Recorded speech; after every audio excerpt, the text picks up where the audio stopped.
샬롬, 반갑습니다. 오늘도 예배 자리에 나오신 여러분들을 환영하고 축복합니다. 네, 오늘도 친구들과 함께 안부 인사 나눠볼까요? 한 주 동안 어떻게 지냈니? 이렇게 좌우로 물어봐 주시면 좋겠습니다.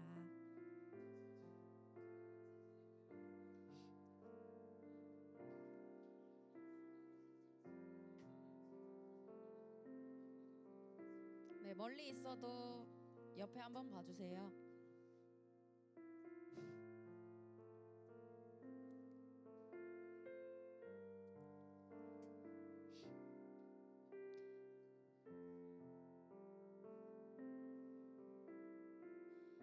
네, 한 주간 힘들었더라도 이 시간 우리의 모든 것 아시는 주님 앞에 나와 주님과 교제하면 좋겠습니다. 오늘도 예수 그리스도의 제자로 살아가는 여러분들을 또 다짐하는 여러분들을 정말 응원하고 사랑합니다. 오늘 우리의 예배를 받으실 하나님 앞에 우리가 사도신경으로 신앙 고백하며 나아가겠습니다.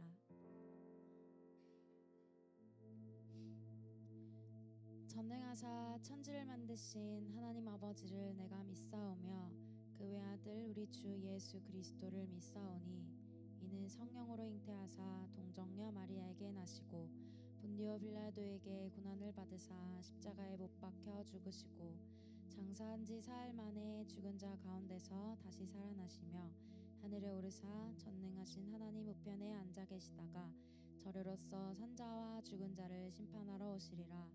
성령을 믿사오며 거룩한 공회와 성도가 서로 교통하는 것과 죄를 사하여 주시는 것과 몸이 다시 사는 것과 영원히 사는 것을 믿사옵나이다. 아멘. 우리 다 같이 일어나서 찬양합시다.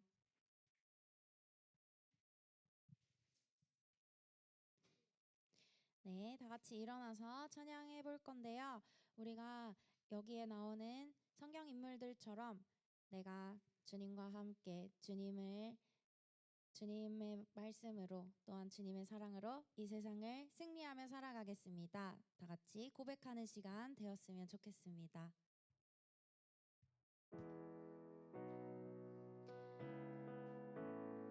우리 찬양하면서 신나게 우리의 모든 것을 주님께 올려드리는 시간이 되면 좋겠습니다.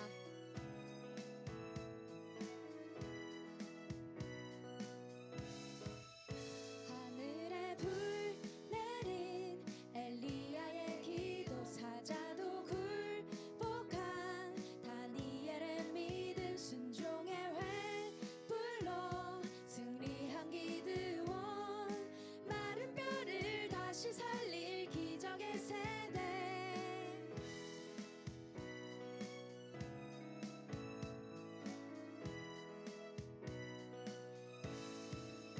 불뭇불이 겨낸 다니엘 세 친구 여리고 점령한 여호수아 세대 유혹을 이겨낸 저 순결한 요셉 순종으로 세상 바꾼 기적의 세대 원수들의 공격에도 움츠리지 않고 믿음으로 기적의 문 열어놓을 세대 I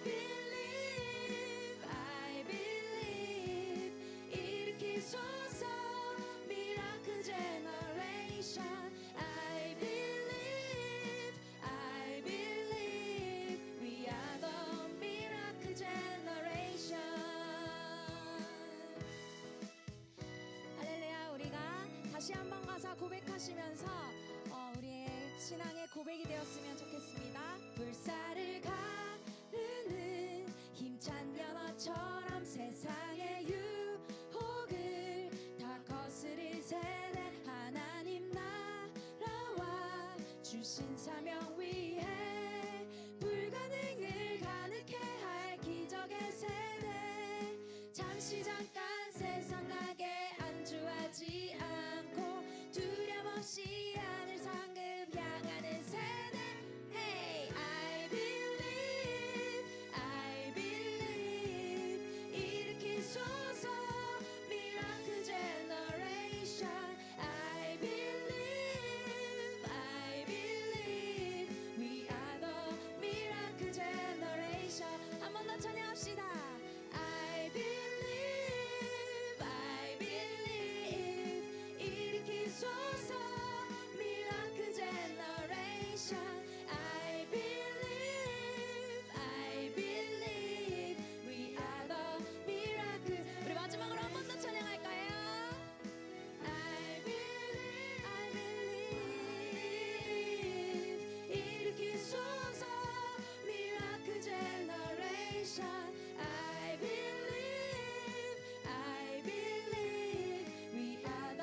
기적의 세대가 되어서 누구와도 만나도 하나님을 증거하며 세상에서 승리하는 여러분들이 되시기를 축복합니다. 아멘. 우리는 승리하며 살아가는 하나님의 자녀들입니다. 우리가 예수 그리스도를 따라 예수님의 제자가 되며 이 세상을 어떻게 살아가야 할지 고민하며 나아가는 것 알고 있습니다. 우리가 더욱더 예수 그리스도를 붙잡으며 주님을 증거하는 우리 여러분들이 되기를 축복합니다.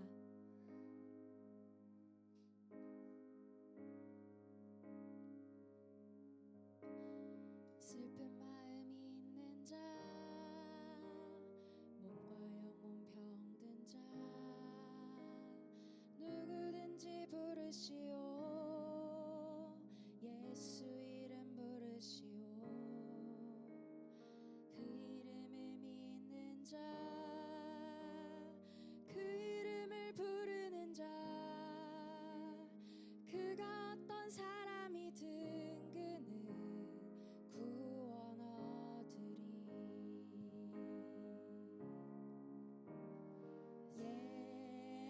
예수 예수 오 능력의 그 이름 예수 나 외쳐 부르네. 예수 예수 오 구원의 그 이름 예수 나 외쳐 부르네. 예수 그리스도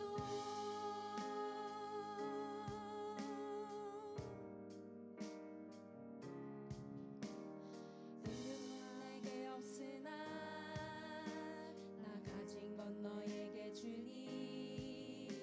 능력의 이름 예수라 그 이름을 붙드시오. 그 이름을 믿는 자, 그 이름을 외치는 자, 그가 어떤 사람이든 그는 주의 영광 보리라. 우리 한 번만 더 찬양합시다. 은과 금 내게 없으나 은과 금 내게 없으나 나 가진 건 너에게 주니. 능력의 이름 예수라 그 이름을 붙드시오. 그 이름을 믿는 자, 그 이름을 외치는 자, 그가 어떤 사람이든 그는 주의 영광 보리라.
주신 하나님의 아들이신 전지전능하신 분이십니다. 우리의 아버지 되시고 우리의 목자 되신 주님 앞에 우리가 더욱더 나아가며 우리가 주님의 자녀로 우리가 주님의 제자로서 이 세상을 승리하며 살아가겠다고 우리가 다짐하며 주님 앞에 나아가겠습니다. 다 같이 주여 외치고 기도하시겠습니다. 주여 주여 주여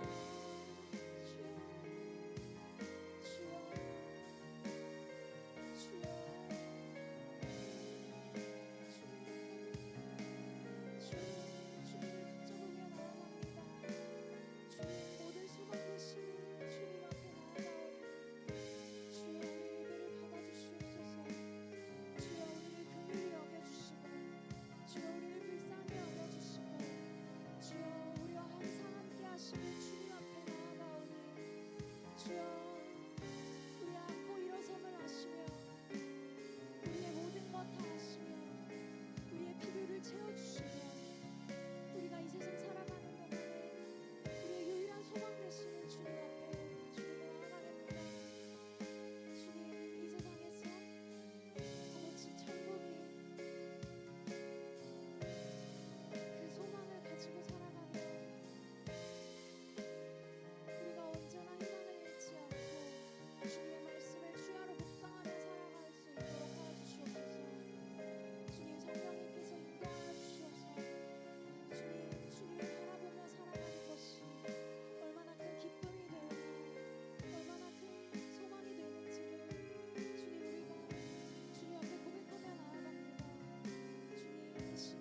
반갑습니다. 한 주 동안 잘 지냈습니까? 잘 지냈죠? 네, 우리 고3들 잘 지내고 있나? 두근두근하지. 힘내요. 두근두근해. 아, 다음 주는 우리 고3 수능 응원 예배로 드려집니다. 우리 고3들 마지막까지 컨디션 조절 잘 하고 힘내요. 자, 설교를 시작하기 앞서서 여러분들한테 질문을 좀 한번 해보도록 하겠습니다. 여러분 중에 혹시 여러분들은 좋아하는 연예인 있어요? 좋아하는 연예인 있습니까? 분위기가 굉장히 무거운데. 우리 회장님, 좋아하는 연예인 있어요? 없어? 없구나. 서진이 누구 좋아하니? 너 지난번에 이무진 좋아한다고 그랬던 것 같은데? 아니야? 아니라고? 아니야? 알았어. 좋아하는 연예인 없어? 그래? 광길이 누구 좋아해? 어. 누구 좋아한다고? 아니, 안 들려. 뭐라고? 윈터 좋아해. 에스파 윈터 좋아해. 그럴 수 있지. 그럴 수 있지. 그럴 수 있지. 하율아? 너 누구 좋아해? 원빈 좋아해. 야, 원빈 왜 이렇게 요즘에 안 나와? 너 나중에 데뷔하면은 꼭 한번 물어봐라. 어? 아이즈원? 아, 미안해. 내가 모르겠어. 잘 모르겠어.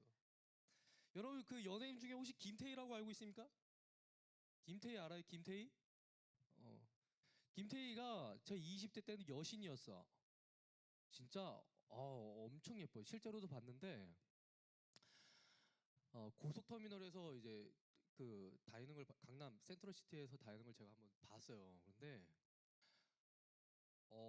숨이 멎을 정도로 예뻐요. 숨이 멎을 정도로 예뻐. 그리고 제가 본 연예인 중에서 정말 잘생겼다라고 생각한 연예인 천정명희 씨가 있어요. 남자 연예인이 있는데 지금은 아저씨야. 아저씨라고 내가 20대 때 얘기하는 거야. 근데 진짜 잘생겼어요. 그리고 또 누굴 봤냐면은 그 예전에 사역했던 몇 년 전에 사역했던 교회에 누가 있었냐면 기생충에 나오는 연예인이 있었어요. 누구냐면 지하실에 살던 아저씨. 지하실에 살던 그 기생충 같은 아저씨 있죠? 키 작고 머리 뻥뻥 그 아저씨도 있었어요. 근데 연예인들을 이렇게 보면은 실제로 보면 얼굴에 광채가 나. 그리고 한 1년 전에는 한석규 씨랑 이제 같은 식당에서 밥을 먹었던 적이 있어요. 같이 밥을 먹은 거 아니고 밥 먹는데 누가 들어오더라고. 근데 한석규 씨야. 근데 맞나 싶었는데 너무 잘생긴 거야. 그래서 진짜 그 이제 일하시는 분들한테 알바하시는 분한테 물어봤어요. 저분 혹시 한석규 씨 아니에요? 그러니까 예 맞아요. 일주일에 2번씩은 오세요. 이렇게 얘기를 하더라고요. 예, 궁금하면 그 식당 어딘지 가르쳐 드리겠습니다. 자, 아무튼 저는 김태희를 좋아했습니다. 김태희를 되게 좋아했어요. 제가 대학교 다닐 때 이 김태희가 사랑의 교회를 다닌다는 정보를 입수했습니다. 사랑의 교회가 우리 합동측 교단이거든. 그래서 목사님은 어떻게 했느냐? 마침 사역을 안 하고 있었던 때라 나도 사랑의 교회 가야겠다. 그래서 사랑의 교회를 갔지. 가가지고 신학생이라는 걸 숨기고 4주 동안 새신자 교육을 받았습니다. 교회 처음 다니는 것처럼. 하나님은 누구신지, 예수님은 누구신지, 성령님은 누구신지 기초적인 것부터 배웠어요. 4주가 지났습니다. 4주가 지나가지고 청년들이 꽤 많이 있는데 거기는 그 청년부가 1부에서부터 6부까지 있었어요. 청년부가. 근데 김태희가 6부를 다닌다는 정보를 입수하게 됩니다. 그래서 6부를 등록을 했지. 6부를 등록했어요. 근데 간데 없는 거야. 간데 없어. 그래서 안내서는 누나한테 물어봤어요. 김태희는 어디 있나요?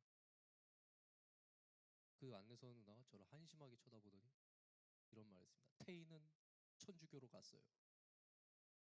남자친구랑 헤어지고 나서 천주교로 갔거든. 원래 그 김태희가 원래는 굉장히 신실한 원래는 기독교인이었어요. 제자 훈련까지 받았던 남자친구랑 헤어지고 나서 치과 의사였나 아무튼 의사였던 남자친구랑 헤어지고 나서 천주교로 갔는데 그 말을 듣는 순간 제 머릿속에 순간적으로 이런 생각이 들었습니다. 성당에 가야 되나? 성당에 가야 되나? 사람마다 좋아하는 연예인이 있습니다. 제가 김태희를 좋아했듯이 누구는 윈터 좋아하고 누구는 또 좋아할 수 있고 누구 또 좋아할 수 있고. 저도 요즘에 좋아하는 연예인이 있습니다. 누구냐? 조용필. 조용필 노래 참 잘해. 조용필 좋아요. 그래서 노래를 자주 듣습니다. 옛날 노래 많이 들어요. 그래서 저도 이제 좋아하는 연예인 있고 여러분들도 좋아하는 연예인이 있고 다 좋아하는 연예인이 있는 거예요. 없다고 말하기 없다고 그렇게 말할 수도 있는데 있다고 말하면 오타쿠처럼 보일 테니까 분명히 누군가는 있을 겁니다. 덕질하는 연예인이 있겠지. 잘 듣는 노래도 있겠고. 자, 그런데 연예인을 좋아하는 팬 중에 연예인들의 사생활까지 파헤치는 팬이 있습니다. 이 팬들을 세 글자로 부르는데 뭐라고 부르죠? 사생팬이라고 부릅니다. 사생팬. 연예인이 가는 곳은 어디든지 막 따랐다는. 심지어는 집 안까지 들어와서 기다린다고 합니다. 예전에 그것이 알고 싶다에 사생팬에 대해서 방영을 한 적이 한 번 있었어요. 사생팬에 대해서 방영을 한 적이 있었는데 저도 그거 봤습니다. 근데 상상 초월하는 짓을 벌이더라고. 자기가 좋아하는 연예인이 오빠가 다른 사람이랑 결혼하는 것을 보지 못하겠다. 그 꼴을 내가 보지 못하겠다. 그러니까 이 사생 팬들끼리 모여가지고 회의를 합니다. 뭔 회의를 할까? 우리 오빠를 우리가 암살을 하자. 그래서 다른 여자랑 결혼하지 못하게 하자. 그런 계획까지 세웠다고요. 제가 오늘 말씀을 보면서 제가 그런 생각을 좀 한번 해봅니다. 예수님 당시에도 이런 사생 팬들이 있었구나. 예수님 당시에도 이런 사생 팬들이 있었구나. 예수님이 물고기 2마리로 또 보리떡 5개로 5천 명 먹이시고 나서 여러 가지 기적들을 보여주셨어요. 그러니까 사람들이 예수님에 대해서 매력을 느끼기 시작을 합니다. 왜냐? 그때 당시 이스라엘 사회가 어떤 시대였는가? 로마에 의해서 이스라엘 사람들이 가축 같은 취급을 받았던 때였습니다. 원래 로마가 이렇게까지 그 지배국들을 착취한 나라가 아니었어요.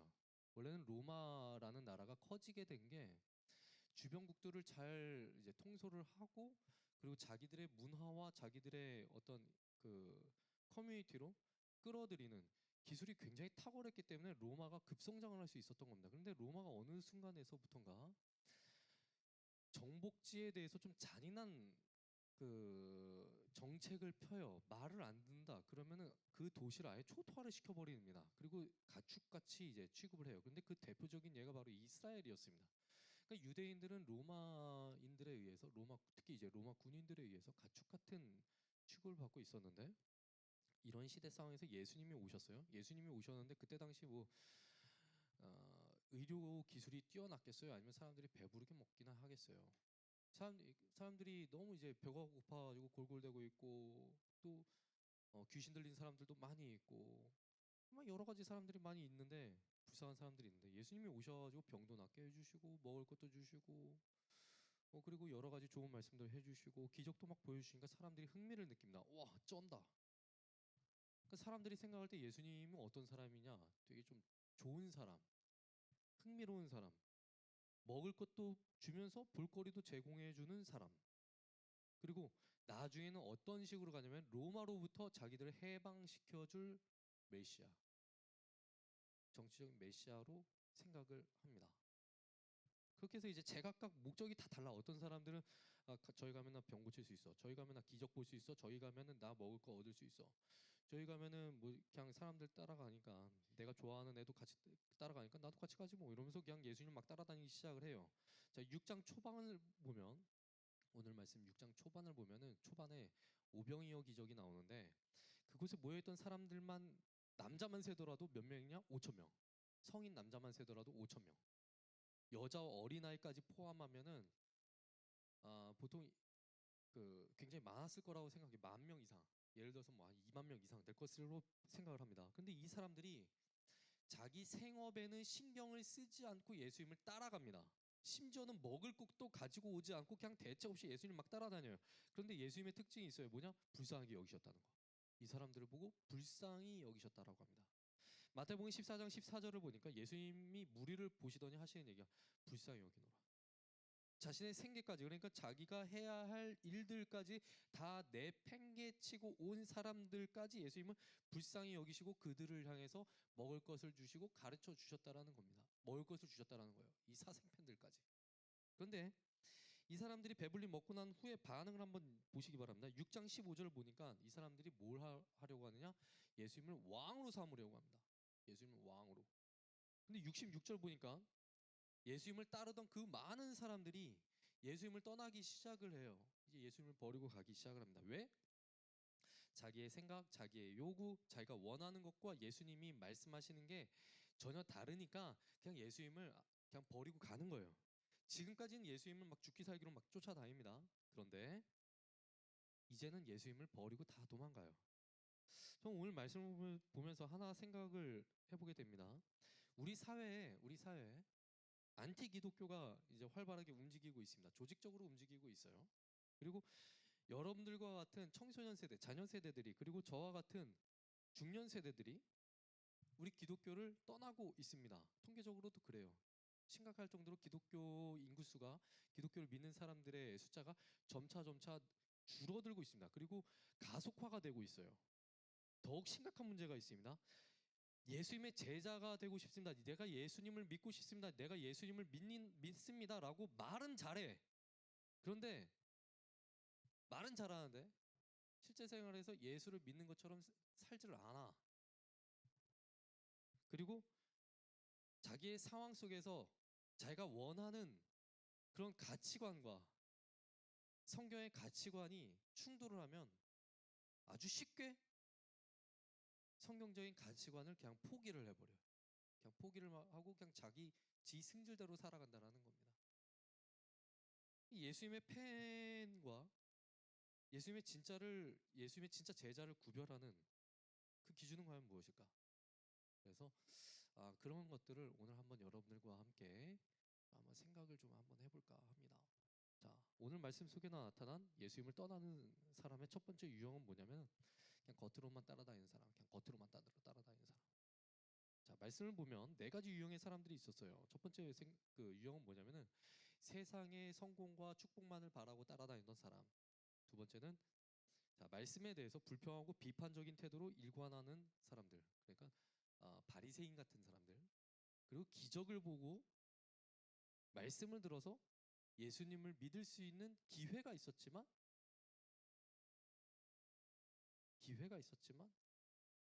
끝내 예수님을 믿지 못하고 떠나가던 많은 사람들. 그리고 마지막으로 예수님에 대한 믿음을 보여주었던 진짜 제자. 이 네 가지 유형이 있습니다. 많은 수의 사람들이 예수님을 따라다니긴 했지만 예수님이 하시는 말씀을 듣고서, 예수님의 말씀을 듣고서 뭐라고 얘기했냐면 어렵다. 말씀이 참 어렵다. 그 말하고 나서 예수님을 떠나거든요. 말씀이 어렵다.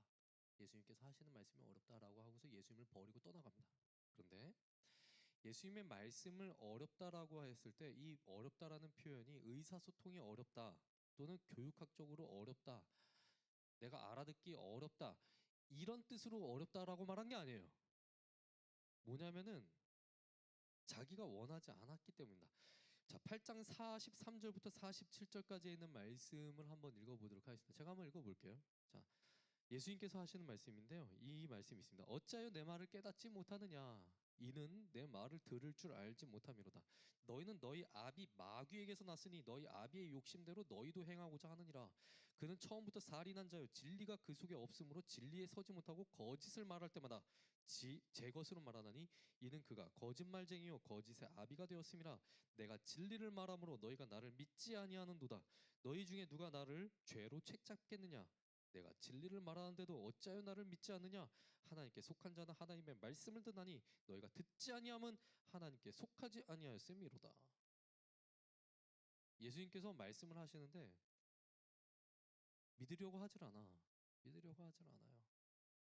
성경 말씀이 있는데도 믿으려고 하지 않는 겁니다. 예수님께서 뭐라고 말씀하시는 거냐면 내가 이 땅에 온 것은 너희들로 하여금 내가 잘 먹고 잘 살게 해주려고 이 땅에 온 것이 아니라 너희들의 마음을 돌이켜서 하나님께서 진짜로 원하시는 것이 무엇인지 그것을 알려주려고 내가 온 것이다. 즉 하나님의 나라, 하나님의 통치, 하나님의 다스리심을 내가 경험하게 해주려고 내가 왔다.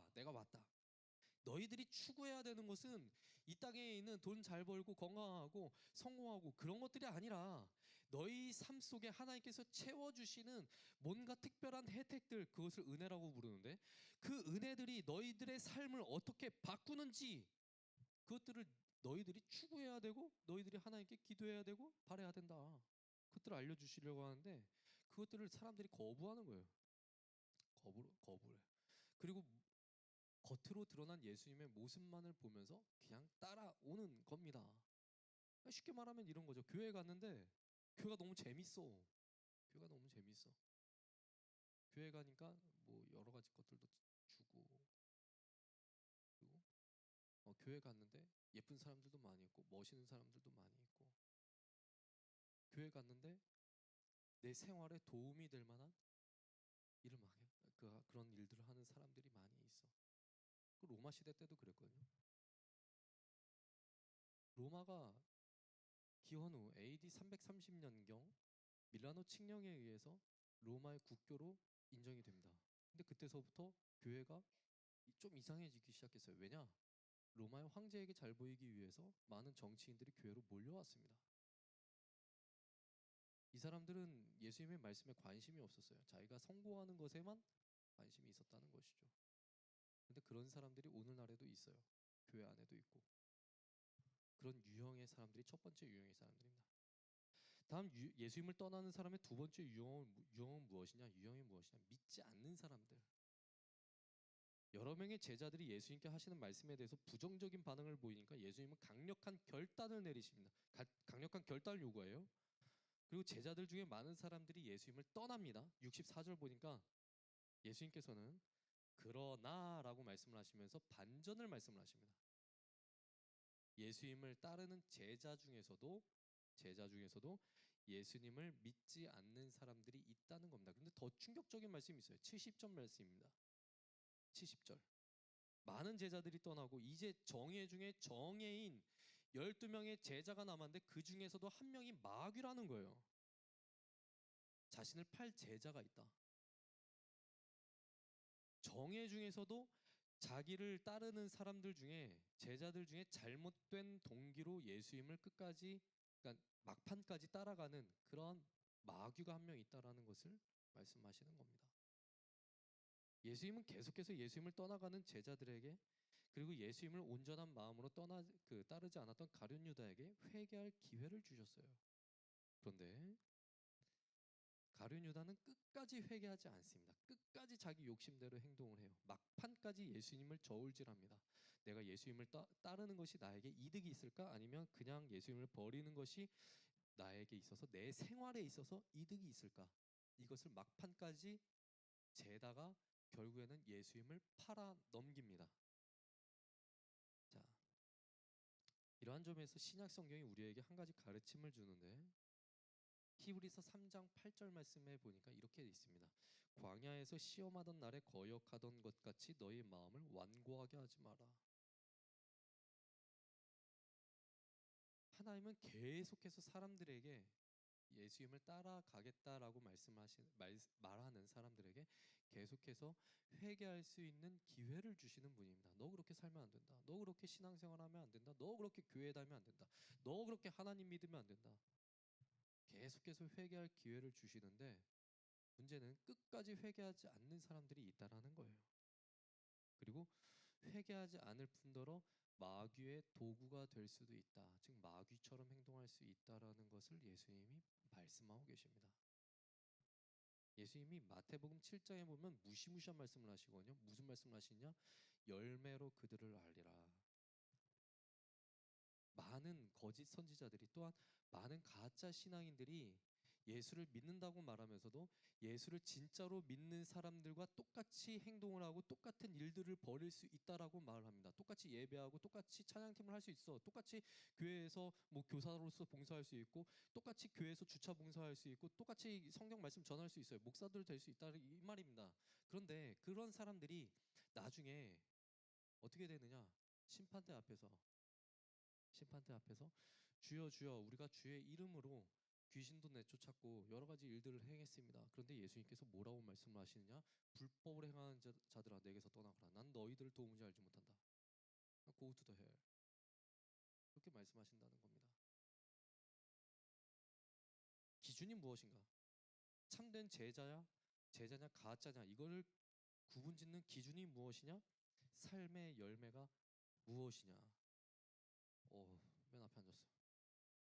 삶의 열매가 무엇이냐 하는 게 바로 가짜냐 진짜냐 이거를 구분하는 기준이라고 하십니다.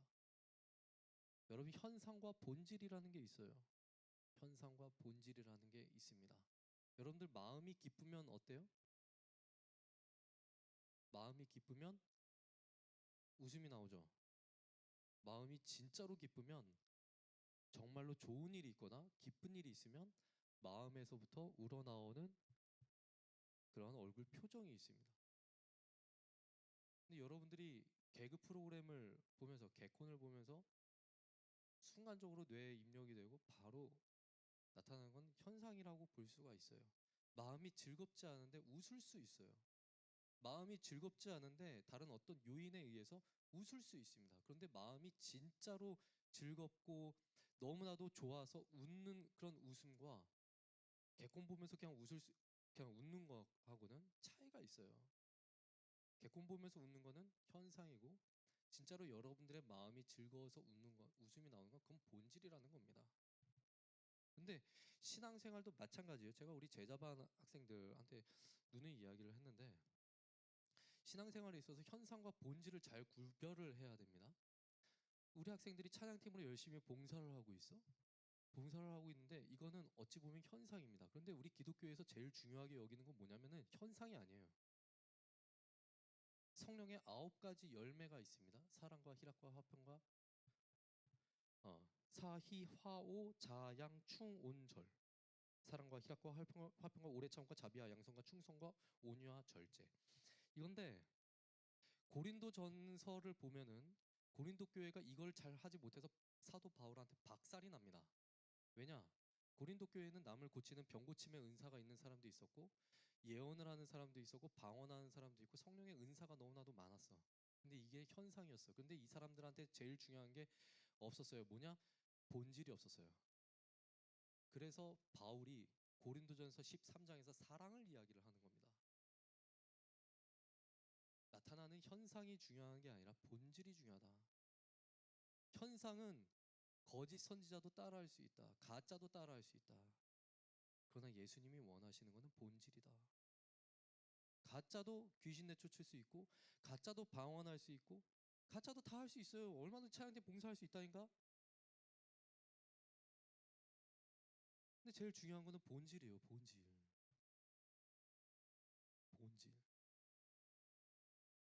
그래서 여러분들은 무엇에 신경 써야 되느냐? 현상보다 본질에 신경 쓰는 사람이 되어야 됩니다. 그것을 알고 싶으면 갈라디아서를 보면 돼요. 성령의 9가지 열매가 여러분들 안에 있느냐 없느냐 그것들을 봐야 됩니다. 그게 없으면 가짜다 이거예요. 그 마지막으로 예수님의 참된 제자는 어떤 사람인가? 그럼 마지막 메시지. 참된 제자는 어떤 사람인가? 예수님을 어떠한 상황에서도 끝까지 따라가는 사람. 즉 예수님을 위해서 희생하는 사람. 요한이 요한복음을 쓸 때 극단 좀 이렇게 예 여러 명의 거짓 선지자들의 행동과 거짓 제자들의 행동과 진짜 제자들의 결단을 이제 극단적으로 대비를 시켜놓고 있습니다. 예수님은 많은 제자들이 이제 떠나간 뒤에 12제자들한테 뭐라고 말씀하시냐면 니들도 나 떠나려느냐 이렇게 말씀하세요. 니들도 나 버릴래? 이 질문은 니들이 나를 팬으로서 예수님을 나를 따르느냐 아니면은 제자로서 예수를 따르느냐 나를 따르느냐 이거 질문하신 거였거든요. 그리고 이 질문 앞에서 우리도 어떠한 대답을 하느냐가 굉장히 중요합니다. 예수님은 이 예수님의 제자 중에 베드로가 있어요. 베드로는 예수님을 따라가겠다고 호언장담을 합니다. 내가 예수님을 따라가겠습니다. 근데 나중에 어떻게 됩니까? 베드로가 결정적일 때 예수님을 또 배신을 해요. 한 번도 아니라 3번씩이나 배신합니다. 베드로는 교만한 제자와 실패한 제자의 표본이라고 할 수가 있어요. 샘플. 그런데 베드로가 배신자로서 끝날까? 아니요. 요한복음은 베드로가 회복되는 과정을 보여주면서 끝이 납니다. 자기 힘으로 예수님을 따르고자 했지만 자기 힘이 아니라 주님께서 주시는 힘으로 예수를 따라가고 그 힘으로만이 예수를 위해서 끝까지 자기의 모든 것을 희생하면서 버리면서 따라갈 수 있다라는 것을 요한복음이 보여주는 거예요. 자, 우리 뇌는 사람의 뇌는 좋아하는 것과 좋아 보이는 것을 잘 구별하지 못한다라고 합니다. 다시 한번 얘기합니다. 좋아 보이는 것과 좋아하는 것, 진짜로 좋아하는 것을 잘 구별하지 못한다라고 해요. 그런데 그 구별하는 것은 간단합니다. 간단해요. 예를 한번 들어봅시다. 예성이가 너 이제 몇 년 뒤에 군대 간다? 그지? 광길이도 군대 가. 너 군대 어디 가? 해병대 갈 거야? 자, 연준아, 아니 야 민준아, 연준이지. 내가 형이랑 자꾸 이름이 헷갈려. 야, 너 군대 가. 너 군대 언제 갈 거야? 21살? 2년 뒤에? 왜? 어, 그래. 자, 너가 만약에 좋아하는 사람이 있어. 여자친구가 있다고 한번 해보자. 지금은 없지만. 여자친구가 너를 기다려줬으면 좋겠어? 안 기다려줬으면 좋겠어? 자, 여자들한테 한번 질문해 봅시다. 여학생들아. 자, 손 안 드는 사람 없는 거야, 알았어? 자, 내가 좋아하는 오빠가 군대를 가면 나는 기다려주겠다. 손. 네가? 진짜? 진짜? 다시 봤어. 다시 봤어. 자, 그러면 내가 좋아하는 오빠가 군대를 간다면 나는 안 기다려줄 거다. 손. 야, 너 한 명밖에 없어? 야, 그럼 손 안 든, 너 뭐야? 회장! 기다릴 거야, 안 기다릴 거야?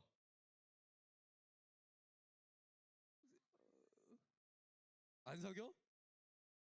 평생 솔로일 수는 없을걸? 자, 지원아, 너, 네가 사랑하는 오빠가 군대를 가면 기다려줄래, 안 기다려줄래? 진짜로? 그래요. 3주 전에 저한테 전화가 왔어요. 제가 몇 해 전에 가르쳤던 제 제자가 이제 커가지고 21살이 됐습니다. 자기랑 사귀는 애가 오빠가 군대를 간대.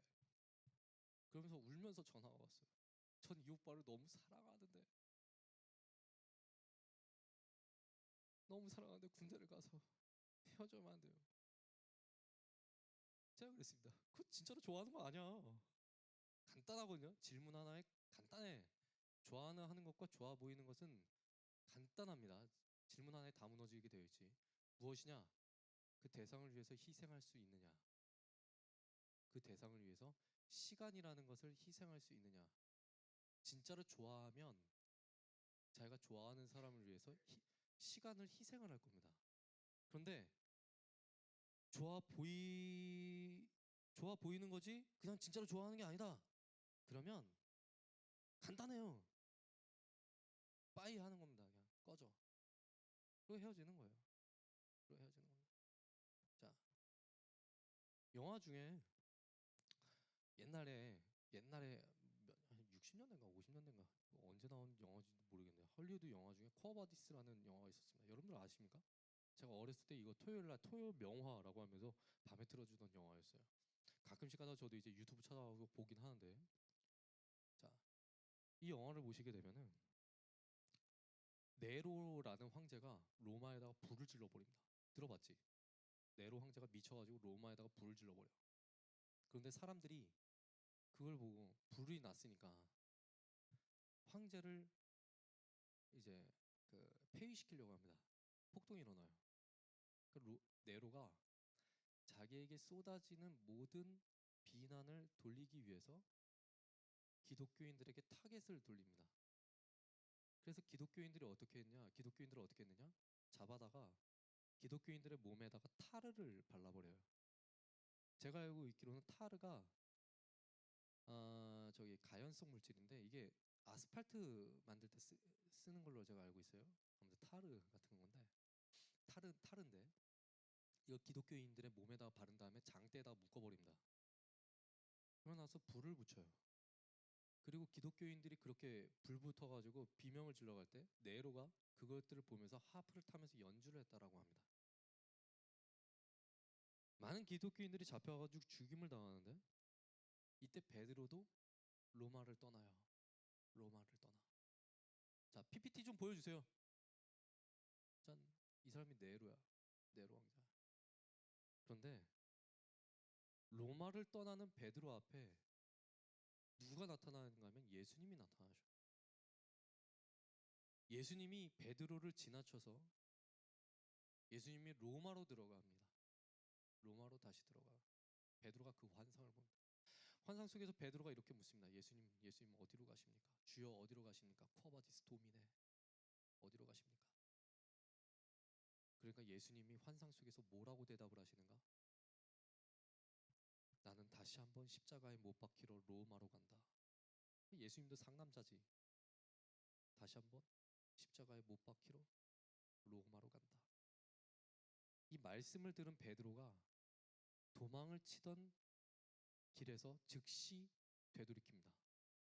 내가 다시 한번 예수를 배신할 수 없다. 그래서 도망치던 길을 벗어나서 다시 로마로 들어갑니다. 그리고 로마에서 잡혀요. 기독교 전승에 따르면 전설에 따르면 전승이라고 하는데 전설에 따르면 베드로는 이때 죽임을 당했다라고 합니다. 그런데 처형을 당할 때 로마 군인들이 십자가에 매다니까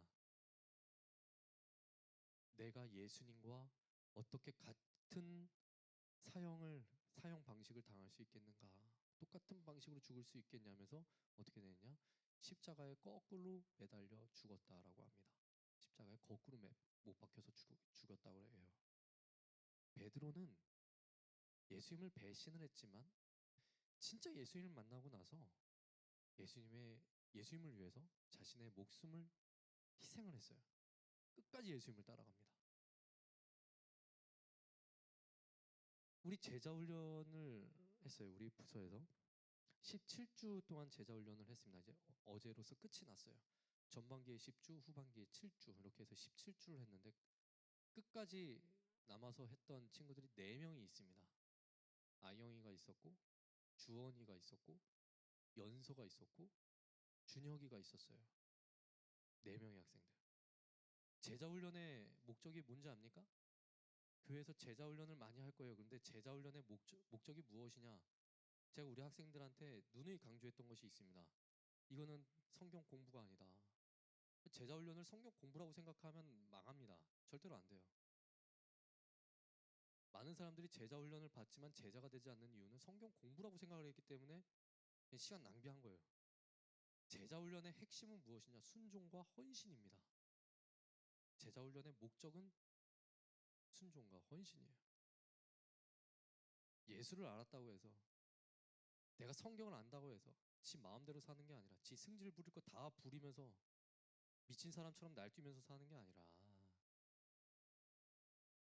예수님의 제자로서 내가 어떻게 살아가느냐, 그게 중요한 거예요. 그리고 배운 말씀에 대해서 순종할 수 있도록 또 헌신할 수 있도록 매주마다 체크하고 또 각오하고 결단을 다지는 시간이 바로 제자 훈련 시간입니다. 그래서 이 훈련을 통해서 여러 가지 것들을 배웠어요. 구원은 무엇인지, 경건의 시간은 무엇인지, 예배는 어떻게 드려야 하는지, 제자로서 갖춰야 될 기본적인 자세에 대해서 배웠습니다. 교회 생활은 어떻게 해야 되는지. 신앙생활에서 진짜 중요한 거는 겉으로만 내가 제자인가 아니면 참된 제자인가 이겁니다. 내가 예수님을 끝까지 따라간다고 그렇게 말을 번지르르 하게 했을 때 진짜냐 가짜냐를 구분짓는 건 내가 예수를 위해서 내 것을 얼마만큼 희생을 하느냐 거기에 따라서 달라집니다. 우리 학생들은 어떨지 모르겠어요.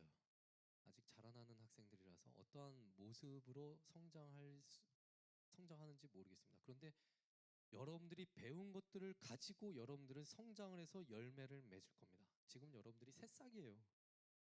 근데 뭐 식물도 그렇죠. 싹을 틔우고 줄기가 나고 나무가 되고 열매를 맺고 여러분들의 열매는 아마도 20대, 빠르면 20대, 그리고 30대, 그리고 대부분 보통은 4, 50대에 드러나게 되어 있습니다.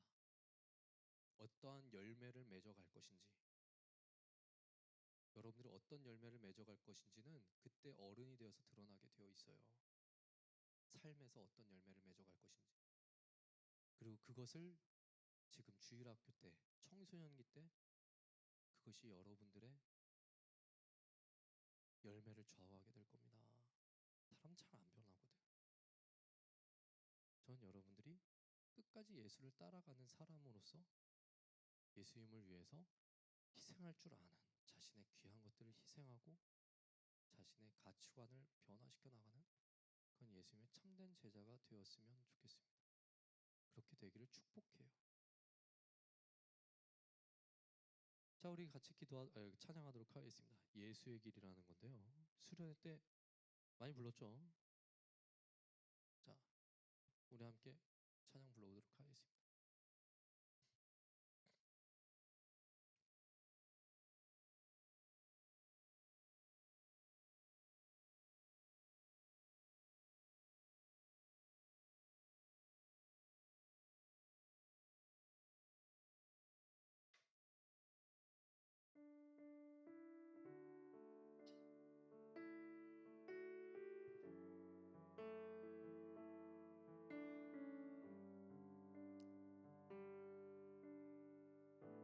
안개 속에서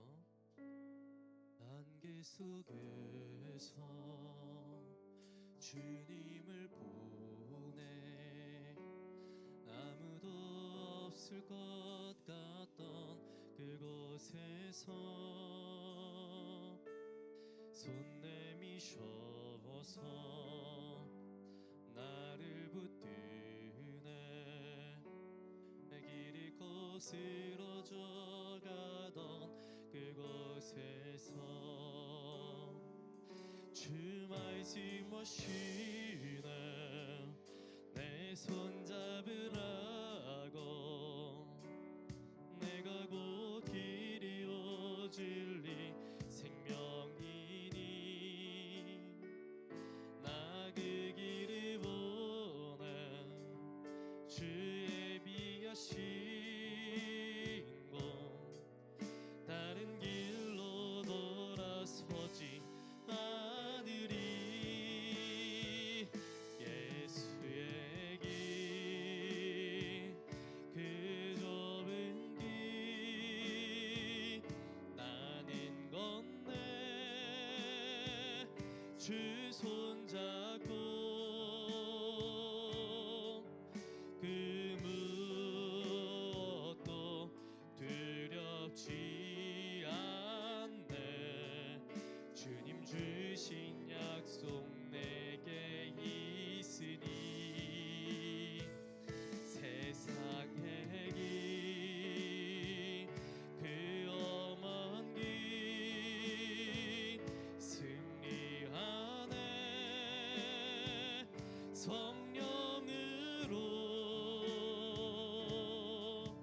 그 무엇도 바라지 않네. 저 하늘에 내 소망 있으니. 자, 우리 이 시간 다 같이 함께 기도하도록 하겠습니다. 기도할 때에 내가 예수님을 진짜로 따라가게 해주세요. 그냥 지식적으로만 그냥 눈으로만 성경책 보고 그냥 덮고 지나가는 신앙이냐 아니라 배웠으면 그것을 삶으로 표현할 수 있는 삶에서 진짜 크리스찬, 진짜 제자 되게 해달라고 우리 시간 다 같이 함께 합심해서 기도하도록 하겠습니다. 기도하겠습니다. 자그마하신 아버지 하나님, 오늘도 우리 함께 하시고 이 시간 요한복음에 있는 말씀을 통하여서 우리가 어떻게 신앙생활을 해야 하는지 그것을 알려주신 참으로 감사드립니다. 아버지 하나님, 우리가 예수를 따라갈 때에 가짜처럼 예수님을 따라가는 것이 아니라 진짜 크리스찬으로서 예수 따라갈 수 있게 하여 주시옵소서. 정말 예수를 따라가는 사람으로서 나에게 있는 것들을 희생하면서 예수를 위하여서 살아갈 수 있게 해주시고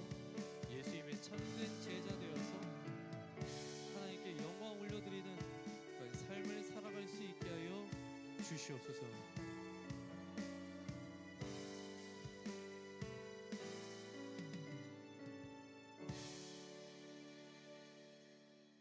참 고마우신 아버지 하나님, 오늘도 우리와 함께 하시고 이 시간에 요한복음에 있는 말씀을 통하여서 내가 팬인가 아니면 내가 제자인가 그것들을 질문하게 해보시니 참으로 감사드립니다. 아버지 하나님, 우리가 예수를 따라갈 때에 진짜 제자로서 따라가게 하여 주시옵소서. 예수를 믿는다고 말하지만 예수를 믿는 사람답게 살지 못했던 그러한 모습들이 우리 안에 있다면 주님께서 낱낱이 성경의 말씀을 통하여서 비추어 주시고 그것이 드러날 때에 회개할 수 있는 그런 마음도 허락하여 주시옵소서. 그래서 이 땅 살아갈 때에 겉모습만 번지르르한 그런 신앙인이 되는 게 아니라 진짜 예수를 위하여서 자신의 목숨까지도 예수님을 위하여서 버릴 수 있는 그런 진짜 신앙인들 되게 하여 주시고, 그러한 모습을 통하여서 세상 사람들에게 또한 같은 교회 다니는 사람들에게 하나님의 살아 계심을 증명해 낼 수 있는 실천적 크리스천들 다 되게 하여 주시옵소서. 지금 이 시간 주님께 예물 드린 우리 학생들이 있습니다. 이 예물 드릴 때에 적은 것을 주님께 드렸지만 우리 학생들에게 있어서 참 큰 돈인 줄로 압니다. 아버지 하나님, 이 헌금이 쓰일 때마다 주님께서 지혜 주셔서 단 한 푼도 의미 없이 쓰이지 않도록 주님께서 지혜 주시고, 특별히 물질을 대신 자신의 마음을 드린 학생들이 있다면 그 마음까지도 받아주셔서 그 학생들 살아가는 데 있어서 부족함이 없도록 늘 먹여주시고 채워주시고 입혀주시옵소서.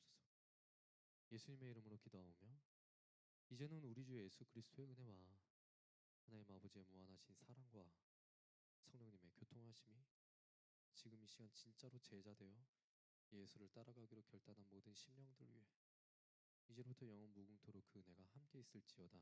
아멘.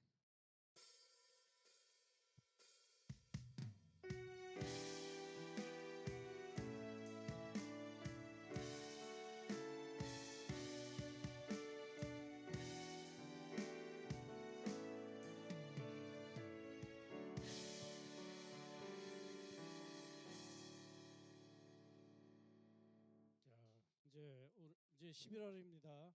자, 2달 남은 이제 올해 한 해도 잘 마무리할 수 있도록 우리 학생들 준비하시기 바랍니다.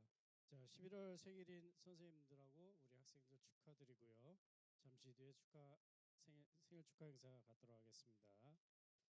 자, 노예 비전 트립이 내년 1월 26일부터 30일까지 일본에 있습니다. 일본에서 진행되는데, 자, 이거 신청할 친구는 각반 선생님 통해 가지고 오늘까지 신청할 수 있도록 하겠습니다. 자, 그리고 다음 주에는 중요한 일이 있죠. 뭐죠? 수능? 아니, 빼빼로데이. 자, 빼빼로데이도 있고, 자, 우리 고3 친구들 이제 수능이 있습니다. 자, 우리 고3 친구들을 위해서 우리 친구들이 같이 좀 기도를 많이 해줬으면 좋겠습니다.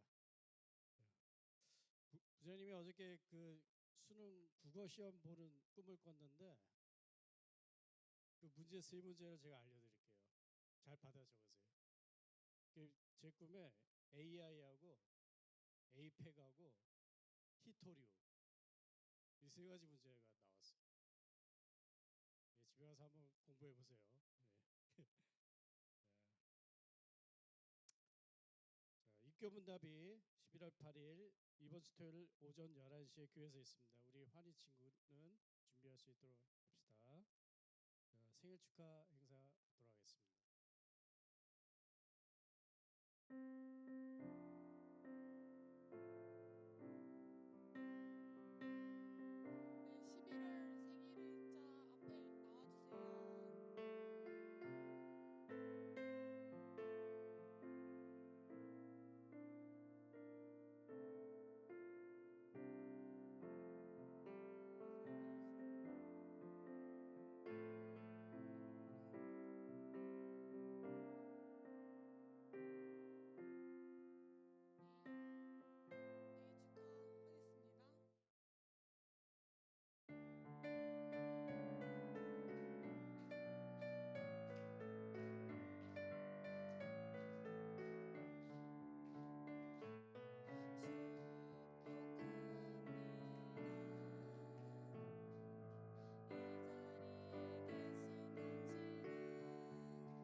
잠깐 기도하겠습니다. 창고하신 아버지 하나님, 우리 공동체를 사랑해 주셔서 11월 달 생일을 맞은 학생들 또한 우리 선생님 이 자리로 불러 모아 주시고 함께 축하 나눌 수 있게 해주시니 감사드립니다. 아버지 하나님, 우리 선생님과 우리 학생들이 언제나 주님의 뜻 안에서 바르고 건강하게 성장할 수 있도록 도와주시고, 또한 특별히 우리 선생님 이 자리에 계신데 하나님께서 앞길 열어주시고 좋은 만남의 복도 허락해 주시고 어디로 가든지 형통할 수 있도록 주님께서 늘 항상 함께하여 주시옵소서.